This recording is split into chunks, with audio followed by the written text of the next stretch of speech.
తెలంగాణ రాష్ట్ర వ్యాప్తంగా ఉన్నటువంటి ఉద్యోగ ఉపాధ్యాయ మిత్రులకు పెన్షనర్ బంధువులకు అందరికీ కూడా తెలంగాణ ప్రాంత ఉపాధ్యాయ సంఘం ఒక పిలుపునిస్తున్నది.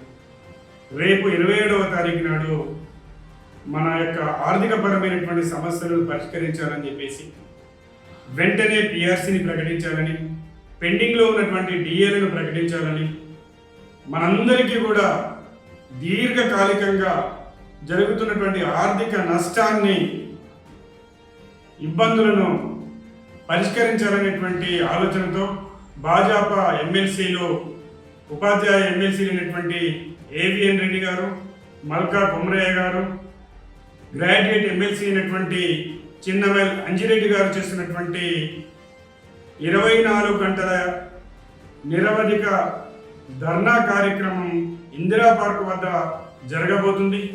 మనందరం కూడా ఈ యొక్క ధర్నాలో వారికి మద్దతు ప్రకటించి సంఘీభావం ప్రకటించడమే కాకుండా రాష్ట్ర వ్యాప్తంగా పెద్ద ఎత్తున ఈ యొక్క ఇందిరా పార్క్ దగ్గరికి ఉదయం 11 గంటల నుంచి 24 గంటల పాటు ఆ యొక్క కార్యక్రమంలో మనం భాగస్వాములై ప్రభుత్వం మీద తీవ్రమైనటువంటి ఒత్తిడి తీసుకొచ్చేటువంటి విధంగా మనందరం కూడా ప్రయత్నం చేయాలని చెప్పేసి తెలంగాణ ప్రాంత ఉపాధ్యాయ సంఘం పిలుపునిస్తూ ఉంది.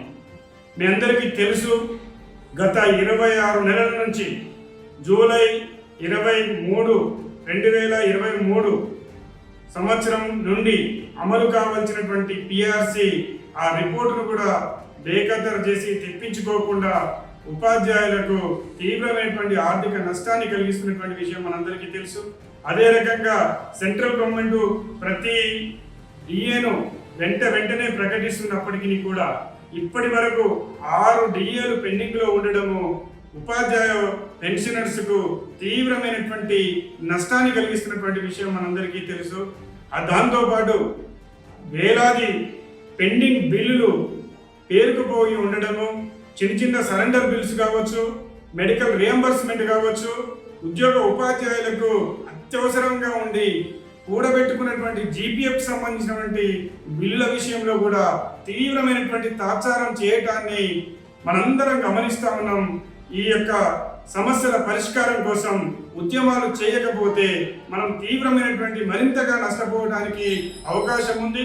ముందుకు వచ్చి మన సమస్యల పరిష్కారం కోసం ఒక కార్యాచరణకు సిద్ధమైనటువంటి గౌరవ శాసన మండలి సభ్యుల యొక్క సంపూర్ణమైనటువంటి మద్దతును ప్రకటిస్తూ యావత్ 33 జిల్లాల నుంచి పెన్షనర్స్ కావచ్చు, ఉద్యోగులు కావచ్చు, ఉపాధ్యాయులు కావచ్చు, ఈ యొక్క ఉద్యమ కార్యాచరణలో మనందరం కూడా భాగస్వామ్యం అయితే తప్ప ఈ సమస్య పరిష్కారం కాదు. కాబట్టి వెంటనే మనందరం కూడా దీనికి సంబంధించినటువంటి ఏర్పాట్లను చేసుకొని రేపు ఇందిరా పార్క్ దగ్గరికి ఉదయం 10 గంటల నుంచి 24 గంటల పాటు మన యొక్క ధర్నా కార్యక్రమంలో భాగస్వామ్యమై ప్రభుత్వం మీద ఒత్తిడి తెచ్చి మన యొక్క పిఆర్సీని, మన యొక్క డిఏలను, మన యొక్క పెండింగ్ బిల్లుల విషయంలో తప్పకుండా ప్రభుత్వం మీద ఒత్తిడి తీసుకురావడానికి మనందరం కూడా ప్రయత్నం చేయాలని చెప్పేసి ఈ సందర్భంగా తెలంగాణ ప్రాంత ఉపాధ్యాయ సంఘ రాష్ట్ర ప్రధాన కార్యదర్శిగా యావత్ ఉద్యోగ ఉపాధ్యాయ పెన్షనర్ లోకానికి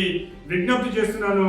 మీరందరూ కూడా ఈ దిశగా ఆలోచన చేయాలని చెప్పేసి రేపటి కార్యక్రమాన్ని విజయవంతం చేయాలని చెప్పేసి కోరుతా ఉన్నాను.